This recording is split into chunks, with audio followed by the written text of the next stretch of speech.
한 절씩 교독하겠습니다. 여호수아 6장 8절에서 15절까지의 말씀. 여호수아가 백성에게 이르기를 마침에 제사장이 일곱 양각 나팔 일곱을 잡고 여호와 앞에 나아가며 나팔을 불고 여호와의 언약궤는 그 뒤를 따르며 후군은 궤 뒤를 따르고 제사장들은 나팔을 불며 행진하더라. 여호수아가 백성에게 명령하여 이르되 너희는 외치지 말며 너희 음성을 들리게 하지 말며 너희 입에서 아무 말도 내지 말라. 그리하다가 내가 너희에게 명령하여 외치라 하는 날에 외칠지니라 하고 여호와의 궤가 그 성을 한 번 돌게 하고 그들이 진영으로 돌아와서 진영에 자니라. 또 여호수아가 아침에 일찍 일어나니 제사장들이 여호와의 궤를 메고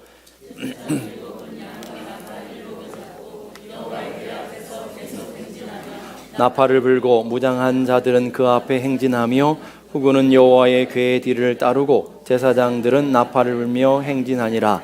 그 둘째 날에도 그 성을 한 번 돌고 진영으로 돌아오니라. 엿새 동안을 이같이 행하니라. 일곱째 날 새벽에 그들이 일찍 일어나서 전과 같은 방식으로 그 성을 7번 도니 그 성을 7번 돌아가는 그 날뿐이더라.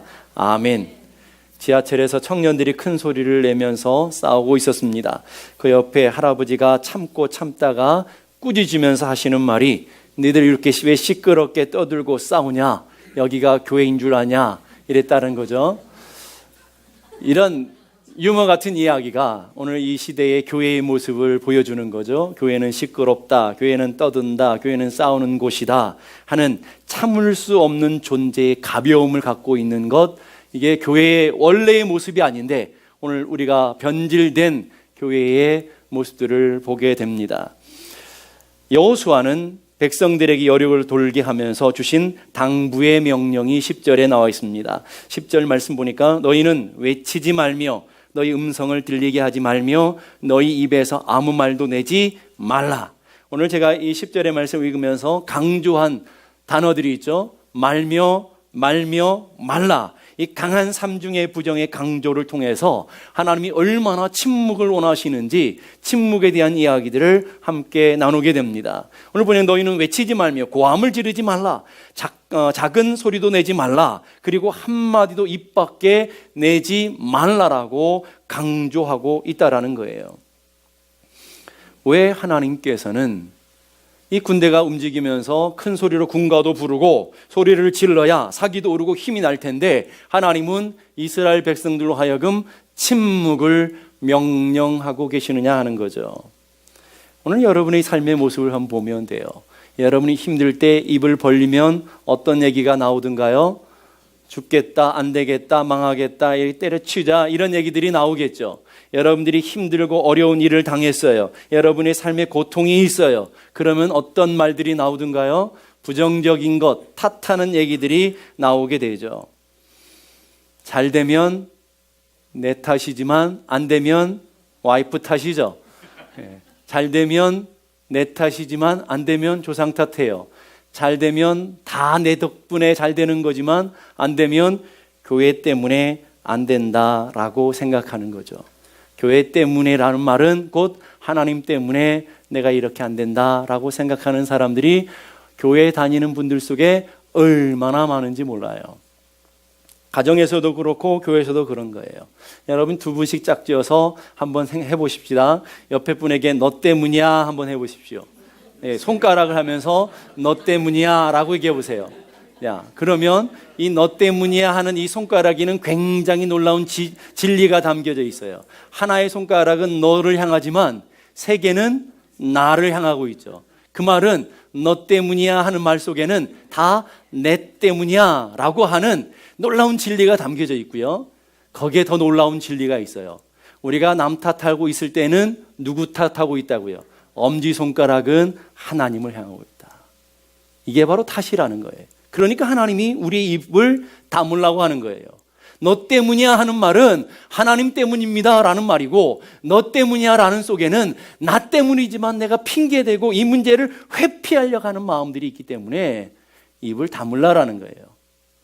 그것 가지고는 내 인생의 문제를 넘어설 수 없고 그것 가지고는 하나님 주시는 말씀을 순종할 수 없기에 말을 삼가해야 된다 하는 거예요. 이스라엘 백성들의 과거의 역사를 보게 되면 얼마나 원망이 많습니까? 얼마나 불평이 많습니까? 그 원망과 불평의 결과는 뭐였나요? 사망과 심판이었다라는 것을 우리는 얼마든지 찾아볼 수 있습니다. 출애굽기 14장에 홍해 앞에 선 이스라엘 백성들의 모습을 한번 돌이켜 보십시다. 우리가 출애굽 강해를 통해서 이 출애굽기 14장의 내용을 아주 자세히 살펴보았죠. 이 홍해 앞에 서 있는 이스라엘 백성들이 어떻게 반응하던가요? 앞에는 넘실거리는 홍해가 장애물로 놓여 있어요. 그런데 그것으로 끝나지 않고 뒤에는 철병거로 무장한 애굽의 군대가 지금 이스라엘 백성들 죽이려고 점점 목을 조여오고 있어요. 그때 이스라엘 백성들이 어떻게 반응합니까? 성경 말씀 보니까 이 광야에서 우리가 죽게 되었구나, 우리가 애굽에서 이끌려서 이 광야에서 우리를 죽게 내버려 두는구나 라고 원망하게 되죠. 차라리 애굽 사람들을 섬겼으면 좋았을 것을, 차라리 나오지 않았으면 좋았을 것을 다 너 때문이야. 누구요? 모세를 세우신 하나님 때문입니다 라고 원망하고 있는 모습들을 보게 되었죠. 하나님께서 베푸실 은혜, 하나님께서 베푸실 하나님의 말씀과 약속이 있음에도 불구하고 그 약속은 어디로 다 사라져버리고 지금 인생의 문제 앞에 서니까, 인생의 고난 앞에 서니까, 입을 벌리니까 나타나는 반응이 원망과 불평이더라는 거예요. 그런 불평하는 원망하는 이스라엘 백성들에게 하나님이 모세를 통해서 말씀을 주시죠. 출애굽기 14장 13절 14절 말씀 보니까 모세가 백성에게 이르되 이르라라는 거예요. 너희는 두려워 말고, 하나님의 말씀을 믿는 하나님의 구원받은 백성들은 두려워하지 말고, 그 다음에 더 중요한 말이 있어요. 가만히 서 있으라. 이 가만히 있으라는 말은 입 다물라라는 거예요. 혀를 깨물어서라도, 재갈을 물려서라도 입을 다물라라는 거예요. 인생의 고난 앞에서, 인생의 문제 앞에서 우리가 입을 벌리면 원망하고 불평하고 남 탓하고 내 책임을 회피하려고 하는 이 인간의 본능적인 죄인성, 그걸 알고 있기 때문에 하나님은 가만히 입을 닥치고 있어라 라고 얘기하는 거예요. 가만히 입을 닥쳐야 될 때는 가만히 입을 닥쳐야 되죠. 오늘 여러분이 인생에도 홍해 같은 인생의 문제를 만날 때도 있고요, 여리고성을 만날 때도 있고요, 인생의 수많은 인생의 문제들을 만날 때에 우리의 입은 닫고 기도할 수 있는, 잠잠히 하나님을 바라볼 수 있는 믿음이 열려져야 될 줄로 믿습니다. 홍해를 하나님의 놀라운 기적으로 건넜어요. 14장에 하나님의 놀라운 은혜로 건너고, 이제 15장에 이제 춤을 추며 모세의 노래와 미리암의 노래를 통해서 춤을 추며 소고 치며 막 찬양을 했어요. 그리고 한 장도 건너가지 않고 그 15장 끝에 마라라는 곳을 만나요. 3일도 지나지 않았어요. 그 마라의 인생의 고통의 쓴물을 만났더니 이스라엘 백성들이 금방 전까지 춤추며 소고치며 찬양하며 하나님의 구원을 경배하며 역시 우리가 잘 나왔지, 역시 하나님의 은혜야 찬양했던 그 사람들이, 똑같은 사람들이 하나님의 은혜를 까마득하게 잊어버리고 나타나는 반응이 뭐예요? 출애굽기 15장 24절, 백성이 모세에게 원망하여 이르되 우리가 무엇을 마실까 하매 원망했다라는 거예요. 홍해의 기적을 맛봤어요. 도무지 불가능한 것을 마른 땅을 건너며 하나님의 놀라운 능력을 체험했고 하나님의 기적의 현장에 자신들이 있었어요. 그런데 3일도 가지 않았어요. 입을 벌렸더니 불평과 원망이 쏟아지게 되었어요. 이게 인간이라는 거예요. 그러니까 인생의 문제를 만날 때, 어려움을 만날 때 우리 인생의 입술을 다물고 하나님이 무엇을 하시는지, 하나님 우리를 인생을 어떻게 인도하시는지 바라볼 수 있는 믿음이 있어야 되는데 믿음이 없으니까 입술만 열리더라는 거예요. 믿음이 열려야 되는데 입술만 열리니까 하나님 원망하고 탓하게 되더라는 거예요.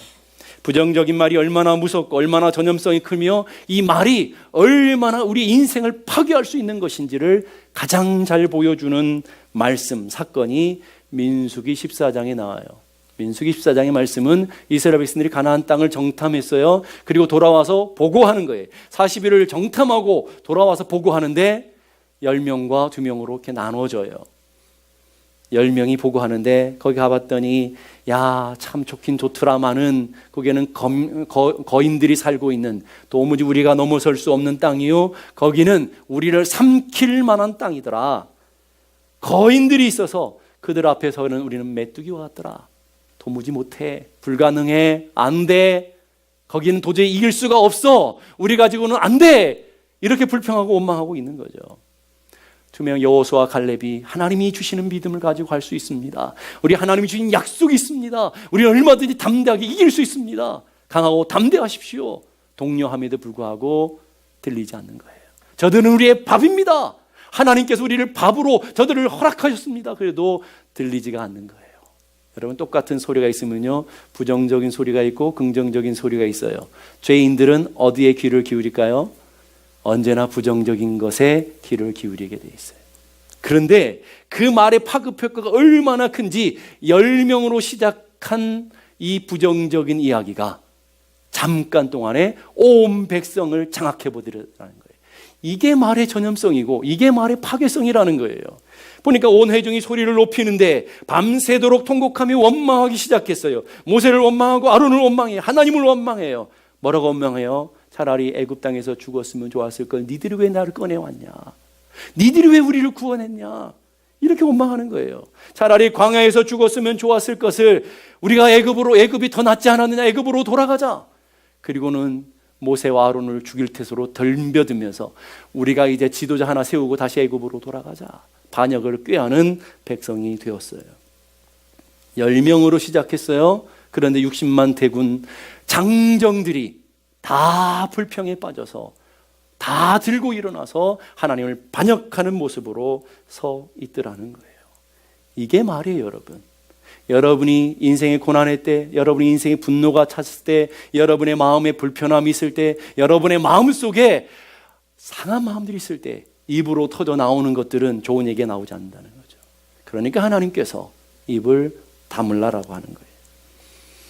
그 이스라엘 백성들이 불평한 결과가 어떻게 됐을까요? 민수기 14장 28절 30절 보니까 여호와의 말씀에 내 삶을 두고 맹세하노니, 하나님은 맹세가 필요 없으신 분이잖아요. 하나님 말씀은 참으로 그대로 되시는 분인데 하나님이 그 범죄한 이스라엘 백성들을, 불평하고 있는 이스라엘 백성들에게 하나님 맹세라는 단어가 있어요. 반드시 이루겠다라는 거예요. 뭘요? 그 다음에 더 중요한 말이 나오죠. 너희 말이 내 귀에 들린 대로 내가 너희에게 행할 것이다. 너희의 말이 내 귀에 들린 대로 내가 그대로 갚아줄게. 너희의 말이 내 귀에 들린 대로 그대로 열매로 돌려줄게. 그래서 말은 씨가 된다 그러잖아요. 여러분들의 말이 그냥 뱉어지는 말 같지만 그렇지 않다라는 거예요. 못된 놈, 안 될 놈, 죽일 놈, 망할 놈, 여러분들이 늘 쓰는 여러분의 자녀들에 향한 그 말들이 씨가 되어져서 그렇게 되어지는 거예요. 어떤 목사님이 그런 얘기 하시더라고요. 그나마 우리 민족이 잘 되는 이유가 있대요. 그 이유는 애들 코 풀어주면서 흥해라, 흥해라, 흥해라 축복하기 때문에 그나마 사는 거래요. 여러분, 그만큼 말이 중요하다라는 것을 우리에게 얘기하는 거겠죠. 너희 말이 내 귀에 들린 대로 너희에게 행해 주겠다, 심은 대로 거두게 해 주겠다 라고 얘기하시면서 너희 시체가 이 광야에서 엎드려질 것이라. 너희 중에 20세 이상 성인된 책임을 질 수 있는 나이에 있는 사람들이라면 그 계수된 자, 나를 원망하는 자 전부가 하나도 빼짐없이 다 전부, 그런데 갈렙과 여호수아를 제외하고 내가 맹세하여 너희에게 살게 하리라 한 땅에 결단코 들어가지 못하리라. 또 여기 맹세가 나오고요, 또 반드시라는 단어가 딱 나오고요, 반드시 죽을 것이다. 그래서 방황하는 거예요. 40년 동안 헤매는 거예요. 다른 이유 때문이 아니라 그들이 말로 심어놓은 이유 때문에. 그렇다면 여러분의 인생 광야 속에서, 우리가 이스라엘 백성들이 광야 이 40년 과정을 사도행전에서는 교회라고 그랬잖아요. 스데반 집사님이 설교하시면서 그 광야를 교회라고 했어요. 그러니까 광야의 생활은 곧 오늘 우리가 살아가는 교회의 생활이고 이 땅의 생활이라는 거예요. 그 여러분이 이 땅의 생활에서 여러분이 무엇을 심고 무엇을 거두기를 원하시고 있느냐는 거예요. 구원 없는 백성이 아니에요. 홍해를 건넌 구원받은 백성들이 그래요. 하나님을 안 믿는 백성들이 아니에요. 하나님을 믿는 백성들이 그래요. 기도하지 않는 백성들이 아니에요. 기도하는 백성이고 예배하는 백성들이 뭐 때문에요? 말 때문에. 말 때문에 망했다라는 거예요. 특별히 여러분 기도하시는 분들은 정말 조심해야 돼요. 기도에는 권세가 있어요. 하나님 앞에 권세가 있다고요. 그 기도하는 입술로 남을 판단하고 남을 정죄하고 남을 비판하고 남을 심판하고 있다면 그 판단과 심판은 다 자기가 거두는 거예요. 그게 기도의 능력이라는 거예요. 그러니까 기도 많이 하시는 권사님들, 기도 많이 하시는 집사님들은 더욱이 입을 조심해야 돼요. 그래서 교회 안에 입을 조심하라고 하는 이유가 바로 거기 있는 거예요. 만약에 이스라엘 백성들에게 침묵하도록 놔주지 않았다면, 침묵을 명령하지 않았다면 어떤 반응이 있었을까요? 어떤 반응이요? 야, 이딴 건 누가 시켰어? 야, 이렇게 해서 여리고성이 무너지나 하겠어? 별하별 소리 다 나왔을 거라고요. 하나님이 침묵하게 하지 않았다면 여리고를 한 바퀴 돌아보지 못하고 다 흩어졌을 것이고, 여리고를 한 바퀴 돌아보지 못하고 다 멸망의 자리로 갔을 거라고요. 하나님 그 입 다물라 했더니 하나님 말씀대로 순종할 수 있게 되었어요. 그러니까 하나님은 말을 앞세우지 말고 순종을 앞세우라는 거예요. 말을 열게 되면 순종할 수가 없다라는 거예요. 하나님이 원하시는 건 여러분의 입술이 아니라, 여러분의 말이 아니라 오늘 여러분의 삶을 통째로 원하고 계시기에 입은 다물라는 거예요. 민수기 14장의 이야기를 사도 바울이 고린도전서 10장에 다시 해석해 주고 있어요. 해석해 주는데, 그들 가운데 어떤 이들은 원망하다가 멸망시키는 자들에게 멸망하였나니 너희는 그들과 같이 뭐 하지 말라? 원망하지 말라. 남편 원망하는 거 회개하세요. 아내 원망했던 거 회개하세요. 교회 원망했던 것 회개하시고 하나님을 원망했던 것 회개하셔야 돼요. 두 분만 아멘 하시고 나머지는 늘 잘 살으셨나 보죠? 예? 회개하셔야 돼요. 여러분이 심어놓은 것을 여러분이 거두는 거예요. 지금 당장 거두지 않을지만 여러분이 훗날에 거두게 될 것이고, 그것이 얼마나 무섭기에 그 심어놓은 것이 반드시 여러분의 자녀들이 걷게 된다라는 거예요. 그러면서 사도 바울이 이렇게 말해요. 그들에게 일어난 이런 일들은 우리의 인생의 신앙에 뭐하기 위해서, 본보기 모델로 보여주기 위해서, 말세를 맞는 우리에게 깨우침을 위해서, 경고를 주기 위해서 가르쳐 준다. 구약의 민수기 14장의 사건이 기록되어 있어요. 우리는 성경을 통해서 구약의 민수기 14장의 이야기를 읽어요. 뭐 하라고요? 너희들은 그러지 말라라고. 너희들은 하나님의 백성으로서, 교회를 섬기며 하나님 나라를 섬기며 살아가는 백성으로서 민수기에 있는 이스라엘 백성처럼 원망하다가 망하는 일 없게 하라고 경고해 주시는, 모델로 보여주시는 하나님의 사건인 것을 믿을 수 있기를 바랍니다. 그래서 성 어거스틴이 잠잠하라는 말은 너희 판단을 중지하라는 뜻이래요. 하나님 앞에서 더 이상 아무것도 판단하지 말라. 하나님 명령하셨으면 그것이 명령이지, 내 머리로 계산하고 내 머리로 판단하고 내 생각으로 결정해서 이렇다 저렇다 얘기하니까 원망과 불평과 탓이 나오는 거죠. 지가 좋아서 결혼했고는 나중에 힘들면 하나님 탓하죠. 왜 저런 인간을 내가 만나게 하셨나요? 좋을 때는 하나님께 감사하지도 않았다가 힘들고 어려우면 하나님 탓한다는 거예요. 자녀 주셨을 때는 고마워서 너무너무 감사해서 그러다가도 그 자녀가 속썩이면 하나님 탓하죠. 이게 우리 인생의 본능이라는 거예요. 그러니까 입을 지켜야 복이 있다라는 거예요. 이런 말이 끄는 마차를 보신 적 있어요? 요즘 잘 못 보지만 여기 헬렌 조제에 가면 그거 볼 수 있잖아요. 마차가 앞서 있나요? 말이 앞서 있나요? 말이 앞서 있죠. 근데 그 말을 인도하는 건 또 뭔가요? 말을 조종하는 게 뭐예요? 그 말 위에 있는 마부의 말이에요. 명령이라고요.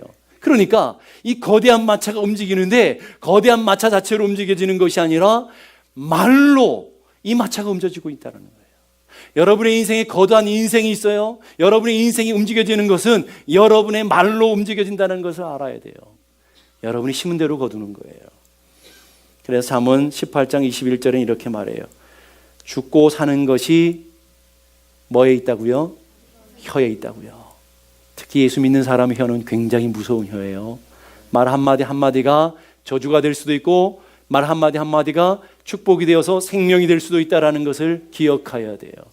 하나님의 말씀은 말로 끝나는 것이 아니라 그 말이 열매가 되어져서 빛이 있으라는 빛의 열매들로 하나님 보여주셨던 것처럼 하나님의 자녀들에게는 그 권세가 있어요.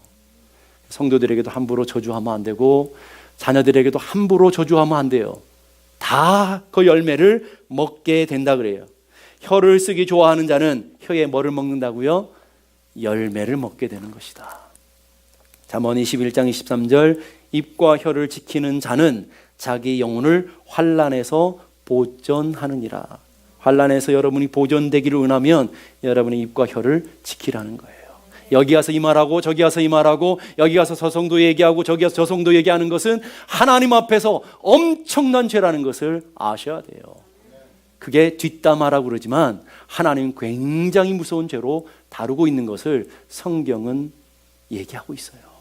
성도들이 그것을 아무런 일이라고 생각하지 않고 너무 쉽게 성도들이 얘기를 하고 너무 쉽게 교회에 대한 비평을 하고 불평하는데 얼마나 무시무시한 죄인 것을 여러분들이 알아야 돼요. 알아야 돼요. 잠언 13장 3절을 보니까 입을 지키는 자는 자기의 생명을 보존하나. 뭘 보존한다고요? 생명 보존한다고요. 그러나 입술을 크게 벌리는 자는 멸망하느니라. 생명이 끝나버린다라는 거예요. 얼마나 무서운 얘기예요, 여러분. 그래서 성도는요, 외쳐야 될 때는 입을 벌려야 되지만 잠잠할 때는 입을 다물어야 돼요. 그런데 보니까 기도하고 찬송할 때 입을 크게 벌리라고 그래요. 그런데 원망과 불평할 때는 입을 다물라고 그래요. 감사와 찬양할 때 입을 크게 열라고 그래요. 그러나 판단과 비판할 때는 입을 다물라고 그래요. 그런데 이상하게도 교회 안에는 청개구리 신자들이 많더라는 거예요. 입을 벌려야 될 때는 꼭 다물고 있어요. 찬양하고 예배할 때는 입을 꽉 다물고 있어요. 기도할 때는 입을 꽉 다물고 있어요. 그런데 남 얘기가 나오면 입을 얼마나 크게 버는지 사명자 같아요. 얼마나 열정을 갖고 침을 토해가면서 얼마나 열정적으로 얘기하는지. 남 얘기할 때는 살아있어요. 살아있는 성도예요. 여러분, 그게 얼마나 무서운 죄인 줄 아세요? 그렇기 때문에 여러분들이 그것을 얘기하는 것으로 끝나지 않고 그 열매를 누가 거둔다고요? 네가 걷는 게 아니라 내가 걷는다는 걸 여러분 아셔야 돼요. 야고보서 3장 8절 9절 보니까 혈은 능히 길들일 사람이 없나니. 믿음 있다고 잘 길들여지지가 않아요. 혀라는 게. 그렇잖아요, 여러분. 이제 마지막에까지 길들여지기 어려운 게 혀라는 거예요. 그래서 쉬지 않는 악이요 죽이는 독이 가득한 것이다. 이 말 때문에 사람이 죽고 산다라는 거예요. 이것은 우리가 주 아버지를 찬송하고 또 이것으로 하나님의 형상을 지음받은 사람을, 하나님의 자녀를 저주한다. 여러분, 우리 교회는 그런 분들이 없으시죠? 예배 시간에 막 찬양하고 가서 돌아서 가지고 남 막 씹고, 씹는 것이 아니라 막 가르잖아요. 씩 갈고. 그러시는 분들은 없기를 바라요. 그게 내 죄가 되는 거기 때문에, 나의 머리에 올려지는 숯불이 되기 때문에 무서운 거라니까요. 아무리 나에게 악하게 하는 사람에게도요, 내가 저주했을 때 그게 나에게 돌아올 수 있다니까요. 그래서 무서운 거예요. 베드로전서 3장 10절 보니까 한번 우리 다 같이 한번 읽어보십시다. 시작. 그러므로 생명을 사랑하고 좋은 날 보기를 원하는 자는 혀를 금하며 악한 말을 그치며 그 입술을 거짓말을 말하지 말고. 여기도 삼중 부정이 나오잖아요. 멈추고 그치고 말라. 뭐를요? 말을. 입을 지키라는 거예요. 그래서 우리의 매일매일의 기도가 있어야 돼요. 하나님 믿는 사람들, 하나님 택한 백성들이 이런 무시무시한 하나님의 말씀 앞에서 우리의 간절한 기도가 있어야 돼요. 어떤 기도요? 여호와여 내 입에 파수꾼을 세우시고 내 입술의 문을 지켜주옵소서. 우리 아침마다 눈을 떠서 여러분이 제일 많이 기도해야 될 게 그거예요. 하나님, 내 입에 파수꾼을 세워주시고 내 입술을 지켜주옵소서. 나로 하여금 하나님의 심판의 이야기들이 나를 통해서 나가지 않도록 하나님 내 입술을 꽉 다물 수 있도록 지켜주옵소서. 여러분이 믿음을 갖지 않으면, 성령이 통제되지 않으면 입술을 지킬 수가 없기에 매일매일의 기도가 되어서 여러분의 입술이 지켜지는 은혜가 있기를 간절히 바랍니다. 근데 부정적인 건요, 굉장히 전염성이 강하기 때문에 부정적인 얘기를 들으면 내가 같이 하고 있다니까요. 처음에는 그러지 마 그러다가 계속 듣다 보니까 전염돼서 같이 내가 죄를 짓고 있는 일들이 허다하다니까요, 여러분. 그러니까 빨리 피해야 돼요. 여러분이 부정적인 일을 하는 사람은 친하지 마세요. 예? 그런 사람 가까이 하면 내게 화가 되니까 가까이 하면 안 돼요, 여러분. 부정적인 사람은 누를 것 같아가지고 굉장히 전염성이 커요. 오늘 10명이 60만, 아니 200만 명을 다 몰살시켜버리잖아요. 뭘로요? 말로 말이에요, 말로. 이렇게 무시무시한 거예요. 그래서 하나님이 우리에게 경고하시는 거예요. 오늘 여리고성이 언제 무너졌어요? 시간적으로 언제 무너졌어요? 새벽에 무너졌다고요. 15절 보십시다. 7째 날 새벽에 그들이 일찍 일어나 전과 같은 방식으로 그 성을 7번 도니, 하나님은요 새벽에 일하시는 분이시더라고요. 여기뿐만 아니라 성경의 많은 곳에 새벽에 하나님의 놀라운 기적과 능력을 나타냈던 것들을 하나님께서 일부러 보여주시고 계시는 걸 보게 돼요. 아까 살폈던 출애굽기 14장에 보면 홍해가 언제 갈라졌을까요? 새벽이라는 거예요. 대답은 하나밖에 없어요. 새벽이에요. 뭐 고민할 필요가 없어요. 제가 묻는 건 다 새벽이니까 새벽에 하면 다 맞아요. 그게 얼마나 쉬운 문제입니까, 여러분? 출애굽기 14장 24절 보니까 새벽에 여호와께서 불과 구름 기둥으로 애굽 군대를 보시고 애굽 군대를 어지럽게 하시며, 새벽에 하나님께서 홍해를 가르시고 이스라엘 백성들을 마른 땅으로 건너게 하시고 그 새벽에 홍해를 닫아버리셨어요. 그랬더니 애굽의 무장된 군대가 다 몰살되었다라는 거예요. 새벽에 우리 인생의 장벽이 열리고요. 새벽에 우리의 원수들이 심판당하고요. 새벽에 하나님 앞에 나와 기도할 때 하나님의 놀라운 역사가 일어나게 되는 것을 믿을 수 있기를 바라요. 출애굽기 16장에 보면 만나가 하늘에서 내리는 사건이 있어요. 이스라엘 백성들이 가지고 간 식량이 하나도 없었잖아요. 근데 하나님께서 만나를 주셔요. 언제 주셨을까요? 새벽에. 역시 똑똑하신 분들은 잘 아시네. 새벽에. 출애굽기 16장 21절 보니까 무리가 아침마다 각 사람이 먹을 만큼 거두었으니 햇볕이 뜨겁게 쬐면 그것이 사라지더라. 햇볕 나기 전에 가서 빨리 거두어와야 돼요. 햇볕이 비추면 다 사라져요. 그러니까 새벽에 나가는 거예요. 여러분, 영혼의 양식은 언제 거두는 거예요? 새벽에. 그런데 새벽에 잠을 자고 있으니까 영혼의 양식이 없는 거예요. 내 생각대로 살아가는 거예요. 내 계획대로 살아가는 거예요. 새벽에 영혼의 양식을 거둬야 되는 거예요. 새벽에 하나님의 은혜가 쏟아지는 거예요. 새벽 기도하시는 분들은 아시잖아요. 새벽 기도가 멈추면 은혜가 멈추는 거죠. 오늘 여러분들이 그걸 기억하셔야 돼요. 야곱이 약복강에서 축복받을 때가 언제였을까요?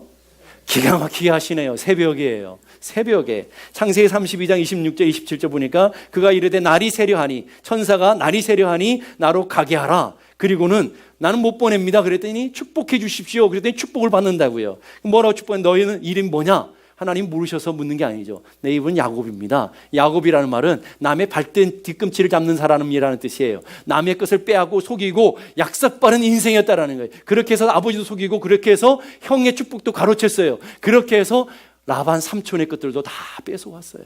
그런 인생이 야곱의 인생이었어요. 그런데 하나님이 그런 인생을 보고 줄 수가 없잖아요. 너희 이름이 이제 야곱이 아니라 이스라엘로 바꿔줄게. 이스라엘은 건 하나님과 사람과 겨루어 이겼다라는 뜻이에요. 이 말은 너희들이 인생이 지금 네 머리 굴리고 너 장깨 부리며 살았던 인생, 그런 인생이 아니라 하나님의 축복으로 하나님의 은혜로 살아가는 그런 인생이 되도록 해줄게. 그래서 야곱이 이스라엘로 위대한 변화가 일어나는 사건이 새벽에 일어났다는 거예요. 오늘 여러분의 인생이 바뀌는 순간이 은혜의 새벽에 일어날 것을 믿을 수 있기를 바랍니다. 여러분의 결박이 풀려지고요. 여러분이 저주의 굴에서부터 해방되어지고요. 여러분의 인생의 문제가 해방되어지는 그 때가 바로 새벽에 은혜가 주어지는 거예요. 이런 얘기하면 우리 목사님 빨리 새벽 기도 나오라고 우리를 협박하고 계시나 보다. 그런 얘기 아니에요, 여러분. 여러분들이 나오든 안 나오든 저는 상관없어요. 잘 나오시는 분들이 계시거든요. 잘 나오시는 분들만 있어도 은혜가 충만하거든요. 그런데 그 은혜를 함께 나누라는 거예요. 이 새벽에 베푸시는 하나님의 은혜. 이 새벽에 주시는 하나님의 양식, 이 새벽에 주시는 놀라운 축복들을 누리는 믿음의 사람들이 되어야 될 줄 믿습니다. 이사야 37장에 보면 이 아수르 군대가 이스라엘 히스기야 왕의 삶의 자리로 쳐들어와서 포위하는 사건이 나타나요. 근데 그 군사가 18만 5천 명이래요. 얼마나 대단한 군사예요. 도무지 이길 수가 없는 걸 알아요. 히스기야가 이제 그 문제를 두고 하나님 앞에 나와 간절히 기도할 때에 언제 그 문제가 해결됐을까요?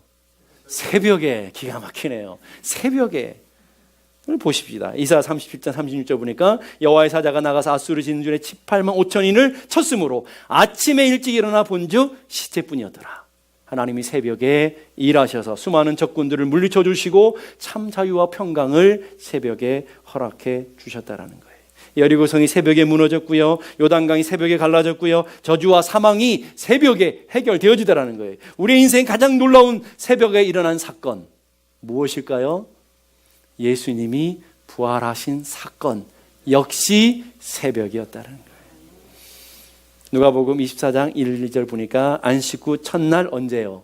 새벽에 갔더니 예수님이 부활하셨어요. 새벽에 주님 계신 곳으로 갔던 사람은 부활하신 예수님을 만나는 영광을 맛보게 됐어요. 새벽에 주예전에 나오는 사람은 하나님을 만나는 영광이 있는 줄로 믿습니다. 새벽에 주님을 찾는 사람은 하늘 양식을 먹게 되는 줄로 믿습니다. 새벽에 나온 사람은 18만 5천 명의 우리 앞에 도무지 감당할 수 있는 적들도 무너지는 줄로 믿습니다. 불가항력적인 여리고도 무너지게 되는 줄로 믿습니다. 홍해도 갈라지는 역사가 새벽에 일어나는 것을 믿을 수 있기를 바라요. 하나님은 새벽에 우리를 도우시는 분이다 말씀하셔요. 시편 46편 1절과 5절 우리 함께 다 같이 읽겠습니다. 시작. 하나님은 우리의 피난처시요 힘이시니 환난 중에 만날 큰 도움이시라. 믿습니까? 하나님은 우리의 방패가 되시고 우리의 피난처 되시고 우리의 힘이 되시고 우리가 만나는 큰 도움, 그냥 도움이 아니라 큰 도움이시다. 근데 그 은혜, 그 축복을 언제 주신다고요? 새벽에 하나님이 도우시리로다. 새벽에 하나님이 도우시리로다. 대낮도 아니고 정오도 아니고 저녁도 아니고 얼마든지 24시간 많지만 하나님은 새벽에 너를 도와줄게 약속하시더라는 거죠. 그래서 새벽에 하나님 앞에 부르짖을 기도할 때 자녀들이 회복되어지고 가정이 회복되어지고 새벽에 주님 앞에 나올 때 인생의 문제가 해결되는 수많은 간증의 사건들이 오늘 우리 성도들에게만 찾아봐도 엄청나게 나타날 수 있다는 거예요. 시편 5편 3절 보니까 여호와여 아침에 새벽에 주께서 나의 소리를 들으심으로. 누구의 소리를 듣는다고요? 나의 소리를. 근데 왜 남편만 보내시죠? 왜 아내만 보내시죠? 나의 소리를 들으심으로. 그 다음에 보세요. 아침에 누가 기도한다고요? 내가 주께 기도하고 바랍니다. 누가요? 내가. 남이 기도해 주는 거 별 능력은 있지만 나에게 그렇게 영향을 줄 때는 많이 없더라고요. 내가 하나님 앞에 기도할 때, 내가 하나님 앞에 엎드릴 때 그 기적이 내 것이 되어지고 그것이 하나님의 은혜인 것을 내가 더 맛보게 되더라고요. 남이 기도해 주는 거 중요해요. 여러분 성도들을 위해서 기도하는 거 중요하지만 누가 제일 기도해야 돼요? 내가. 그런데 말이에요, 목회하다 보니까 기도 부탁하는 사람 많은데 와서 기도하는 사람은 없더라고요. 기도는 열심히 부탁해요. 기도해 주세요, 기도해 주세요 그러는데 자기가 기도해야죠. 그렇잖아요. 근데 안 되면 우리 목사님 기도를 덜 했나 보다, 우리 구역 책임자 샘터지기가 기도를 덜 했나 보다, 남 탓해요. 자기가 기도해야죠. 남은 도와주는 것밖에 안 되는 거죠. 여러분, 아론과 훌이 도와주는 것처럼 도와주는 것밖에 안 돼요. 누가 기도해야 돼요? 모세가 손을 들고 기도할 때 놀라운 역사가 일어나게 되고 아말렉 군대가 무너지게 된 것을 믿을 수 있길 바라요. 옆에 있는 사람은 도와줄 뿐이에요. 받쳐줄 뿐이에요. 내가 기도하기를 하나님 기다리고 계시는 거예요. 내가 하나님께 엎기드린 것을 원하시고 계시는 거예요. 그러면 이런 새벽에 일하시는 하나님 앞에서 우리의 믿음의 결단이 뭘까요? 내가 새벽을 깨우리로다. 누가요? 내가 새벽을 깨우리로다. 그런데 알람은 깨우는데 남편만 깨워요. 나는 안 깨워요. 이상한 일이죠. 신기한 일이죠. 놀라운 일이죠. 남편은 발로 빵 차는데 나는 안 일어나요. 이게 놀라운 은혜라는 거죠. 예? 여러분의 인생의 여리고를 만나요. 안 만나는 사람 없고요. 요단강을 만나요. 그런데 우리는 거친 파도 날 향해 와도 주와 함께 날아오르리 고백해요. 잠잠히 주님을 바라보겠습니다. 그렇게 고백해요. 정말 여러분의 인생에 여리고가 무너지는 기적을 맛보길 원하셔요? 진짜예요? 여러분의 인생에 지금 앞에 놓여있는 수많은 인생의 문제의 홍해가 갈라지는 것을 보길 원하세요? 원한다면 오늘 두 가지를 해보세요. 첫 번째는 불평과 원망의 입을 다물고 잠잠히 주님을 바라보세요. 두 번째는 새벽을 깨워보세요. 하나님의 주시는 은혜를 사모하며 새벽에 은혜의 자리로 한번 나와보세요. 거기에 하나님의 넘치는 은혜가 있게 될 것을 믿을 수 있기를 바라요. 시편 62편 1, 2절 이렇게 말해요. 나의 영혼이 잠잠히 하나님을 바라며 하나님만 바라며. 누구만요? 하나님만 바라며. 나를 도와주는 사람이 있어요. 나를 붙들어주는 물질도 있어요. 그러나 나는 그거 의지하지 않고 오직 하나님만 바라며 나의 구원이 그에게서 나는도다.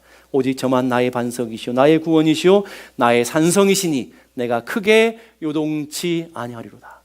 이 개역 개정에는 흔들리지 아니하리로다 바뀌었어요. 그런데 옛날 성경이 저는 더 좋아요. 크게 요동치 아니하리로다. 우리의 믿음에 흔들림이 없어요. 요동함이 없다고요. 내가 어떤 인생의 문제를 만나도 인생을 해결하는 원리를 알고 있어요. 잠잠히 주님을 보리라. 새벽에 주님을 더 간절히 찾겠다. 새벽을 깨우며 내가 주님 앞에 더 간절히 서 있겠다. 우리 영적인 원리를 알고 있어요. 그렇기 때문에 요동치 않아요. 그분이 나의 산성인 것을 알아요. 그분이 나를 구원하실 걸 나는 믿어줘요. 그리고 하나님의 일하심을 내가 맛보게 되고 그 하나님의 일하심을 통해서 우리의 믿음의 지경이 넓혀지게 돼요. 이게 하나님의 능력이라는 거예요. 저는 여러분들이 그 은혜와 그 축복을 통해서 새벽을 깨우는 믿음을 통해서 잠잠히 주님을 바라보고 여러분의 입술을 다물고 잠잠히 주님을 바라보는 믿음을 통해서 여러분 앞에 있는 요단강이, 여러분 앞에 있는 여리고성이, 여러분 앞에 있는 홍해가 해결되어지는 놀라운 기적도 맛보는 믿음의 현장이 되기를 주님의 이름으로 축복합니다. 기도하겠습니다. 기도하실 때 하나님, 우리가 입술을 다물고 불평과 원망의 입술, 비판과 판단의 입술을 다물고 잠잠히 주님만 바라보게 해주옵소서. 기도하시고요. 하나님, 새벽에 일하신 하나님, 오늘 새벽에 우리를 찾으신 하나님, 새벽에 양식을 주시고 새벽에 문제를 해결해 주시고 새벽에 기적을 베풀어 주시고 새벽에 일하시는 그 하나님, 내가 잠잠히 새벽을 깨우는 하나님의 사람들이 되고 그 새벽에 주님 바라보는 믿음의 사람들로 서게 하여 주옵소서. 우리 함께 다 같이 기도하겠습니다. 거룩하신 아버지 하나님, 은혜를 감사합니다. 오늘도 저희들에게 은혜를 베풀어 주셔서 하나님의 크고 놀라우신 약속과 은총으로 서게 하심을 감사합니다. 하나님, 오늘도 우리가 믿음의 눈을 들어서 잠잠히 주님을 바라보게 하여 주시옵소서. 우리가 입술을 벌릴 때 불평하고